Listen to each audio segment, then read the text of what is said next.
Yo, what's going on, everybody? It is your boy Fitzmonk TV here, aka G33. I am back here with another video. This is your official Dragon Ball Super Manga Chapter 66 review. Thank you guys so much for joining me, man. And finally, after 2 years, over 2 years, we are reaching the end of the Moro Arc. This started way back in Dragon Ball Super Manga Chapter 41 when we had the end of the Tournament of Power, and then the Moro Arc started in that same chapter when we first met Mirrors. But now, 2 years later, close to 25 chapters, right? About 40% of Dragon Ball Super's manga has been spent on this one arc. And when it gets animated, it's going to be a long one. It's probably going to be longer than the Tournament of Power. And I don't have a problem with that, to be honest. But it's crazy. It's been filled with ups and downs, and I have tons of videos planned as we discuss the fallout and the aftermath of this arc. But Chapter 66 featured the climactic battle with Planet Moro. So if you guys remember, at the end of Chapter 65, Goku had the dub locked up, but Moro decided to fuse himself with Planet Earth. And Whis revealed to us that if Goku didn't find a way to finish Moro off, Moro would not only consume Earth, but blow up and also consume most of the galaxy with him. So a lot happening. So let's talk about it. So basically, I'm gonna pick up from where the early draft pages ended. So if you guys haven't seen that, basically what happens is Goku is able to dodge most of Planet Moro's attacks, but he doesn't know how to attack him because he doesn't want to risk the health of Earth. We also saw that Whis and Beerus, they got called off to Grand Priest's place because the Grand Priest wanted an update with what was happening with Mirrors. So we're going to see that encounter in Chapter 67 most likely, and that's going to be very, very interesting. Also, we saw as Goku was trying to figure out a way to defeat Moro, Whis tells Goku that you have to destroy the crystal. That's the crystal with Mirror's angel abilities copied into it. So right as Whis and Beerus leave, we see Vegeta fly in, and that's where the early draft pages left off. So we see Vegeta flying, and this is a beautiful panel. Vegeta here is in Super Saiyan Blue Evolution. I don't want people to say Vegeta is in Ultra Instinct. Like, no, just look at the eyes and look at the aura. It's Super Saiyan Blue Evolution. So we see he used spirit separation on the ground. That's the ground where Moro's body is made up. And you can see it's having an impact on Moro. You can see energy coming out of his body. And I told you guys, I knew we were going to see Vegeta use the technique again, because Vegeta gained that technique specifically to defeat Moro, right? They weren't just going to use it for one chapter and never use it again. That would have made no sense. You built Vegeta up on Yardrat for months, right? So we see also Goku's flying around at top speeds. Moro cannot touch him because we know how fast Goku is in Ultra Instinct, and the artwork here is absolutely beautiful. So as Goku gets closer and closer to Moro, Moro's trying more and more to catch him, but Goku's just slicing through him like butter. He's just ramming through Moro's hands, which the visuals here look so amazing, and I can't wait to see this animated because it's gonna be awesome. That's the one thing I could say is gonna be awesome. So we see as Goku finally gets right near Moro's face, right near the crystal, we see that, and this is pretty cool. So what Moro does is he takes a bunch of his hands and he hardens them in the opposite direction. Goku wasn't anticipating it. No one was anticipating it because Goku thought he had taken out Moro's hands already, but no, he hardens his hands up and he's actually able to catch Goku in Ultra Instinct. And Goku cannot move because he's completely surrounded by Moro's hardened hands. So are we finally going to see the defeat of Ultra Instinct here? We see Goku, he de-transforms back into base form, right? And then Vegeta's like, Kakarot, why are you back to normal? And Goku says, sorry, I'm sorry. He's absorbing my energy. And Vegeta says, damn it all. So, Vegeta wants Goku to finish it, but he can tell that, Goku's not going to get the dub here the way things are looking. So all the Z fighters are on the battlefield, but a lot of them are having their energy drained as well. Remember, Moro is draining energy from the entire planet, not just the Z fighters. He's draining from resources, from the civilians, right, the Z fighters, anything around him.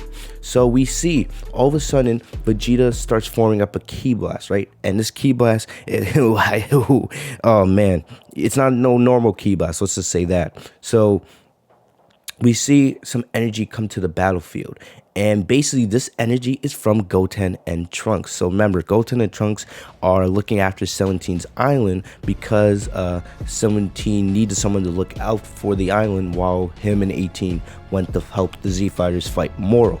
So Trunks says, "Did you hear Piccolo's voice, Goten?" And Goten says, "Yes, he was asking us to send energy over." So they put their hands up like, forming a spirit bomb, and they send energy over. So I love how Piccolo thinking ahead there, using his telepathic skills to get in touch with the other fighters. So Trunks says it means that Vegeta, my daddy, and company are fighting someone, and they didn't tell us. So Goten and Trunks, they're disappointed once again that they missed out on the big fight. Hopefully, in the future, Goten and Trunks finally get involved a little bit more, because definitely I feel like there's a lot of promise, especially with them being the offspring of Goku and Vegeta. So then we also see the energy ball in Vegeta's hand starts to get a little bigger and a little bigger and a little bigger. And what does this remind you of, right? When a bunch of pure energy gets gathered together, reminds you of a spirit bomb, and we'll talk about that in just a sec. So we see not only Goten and Trunks' energy gets set over, we also see people from the lookout, so like Dende and Jacko, they're sending energy over as well. Even though they're not as strong, they're doing their part. So all of a sudden we see some of that energy gets sent over to Goku, mainly the energy from Goten and Trunks, and then we see it actually gives Goku power.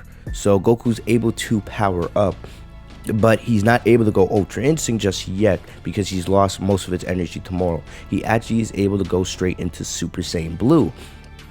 And Piccolo mentions like, isn't that blue? Why does he go to Ultra Instinct? Because, maintaining Ultra Instinct, requires a lot of energy. So I like how, Toritaro is still using some of Goku's other forms, right? Because Goku has now 7 or 8 different forms he can use at any time, and it would just be easy to have him do Ultra Instinct all the time now. But having him go Super Saiyan Blue first, that was pretty cool. It lets you know what kind of situation they're in. Goku needs more energy if he's going to be able to go back into Ultra Instinct and finally, end this for good.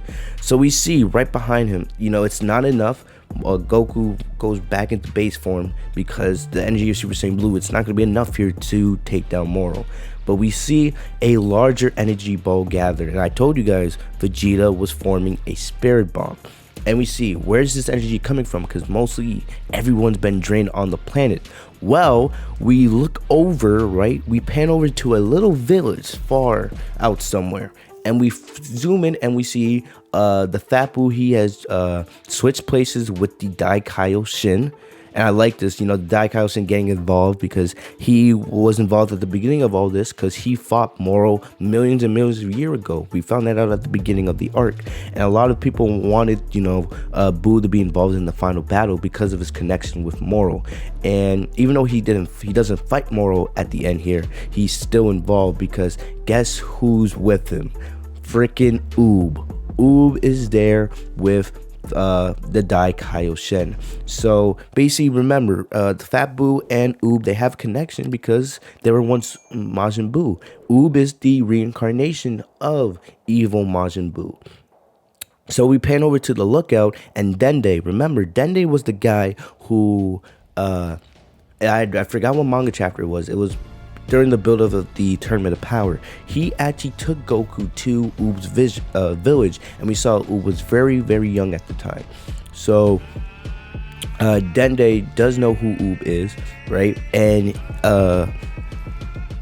And Dende says that Oob currently has this power, this large untapped power that, you know, he hasn't gone into yet. So this could be a tease for the next arc. For a long time now, a lot of us have wanted Dragon Ball Super to go past the end of Z, right? Because they could do new stories and there's so many more possibilities.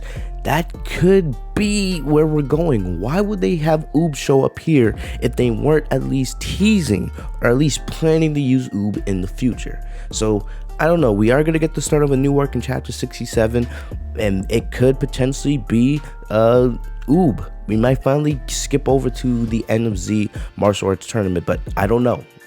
I'm just speculating here. But let's get back to the chapter. So we see Jacko says, lucky that the reincarnation of the Bad Boo is on Earth, right? Mr. Satan and Bulma are looking at each other like, what are they talking about? They don't have any idea who Oob is. The only people that know who Oob is are Dende, Jacko, Goku, and the Dai Kaioshin. They're the only ones that know. I don't even think Vegeta knows at this point. So Oob actually has dialogue here, and he says, I don't understand everything, but are you okay if I do this? And the Grand Kaioshin says, yes, thank you, sorry for the sudden request. So basically it was the Dai Kaioshin who pushed Oob to use some of that untapped energy to help Goku out.